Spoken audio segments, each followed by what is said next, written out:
আপনারা জানেন গতকাল থেকে সোশ্যাল মিডিয়াতে ঠিক এইভাবে আগুন জ্বলছে নিকুলাকে নিয়ে, যে যমুনা টিভির রিপোর্টার বা প্রেজেন্টার, যিনি শেখ মুজিবকে ধারণ করে তার বুকের ভিতরে, তাকে রেসপেক্ট করে, যেই শেখ মুজিবকে, যার আদর্শকে ধ্বংস করছে এই 24 পরবর্তী বাংলাদেশে এসে সকল ছাত্র জনতা এবং পুরো বাংলাদেশের জাতি তাকে বয়কট করছে, কিন্তু সে যমুনা টিভির মতো একটা প্ল্যাটফর্মে বইসা তাকে সাপোর্ট কিভাবে করে।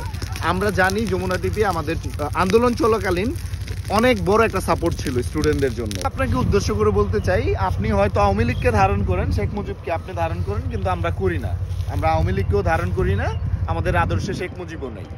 বাট আপনাকে যেটা বলতে চাই সেটা হচ্ছে, যমুনা টিভির মতো একটা প্ল্যাটফর্মে এসে আপনি কখনো এইভাবে আচরণ করতে পারেন না যে আপনি সুযোগ দিলে কথা বলবে, তারা সুযোগ না দিলে বলবে না। এই ধরনের রুডলি বিহেভ আপনার থেকে এক্সপেক্ট করি না।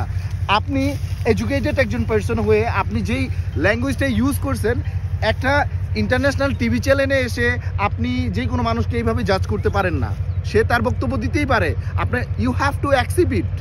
আপনি সেটা না করে আপনি বলছেন যে এইটার আপনি প্রোটেস্ট করছেন কেন, হোয়াই?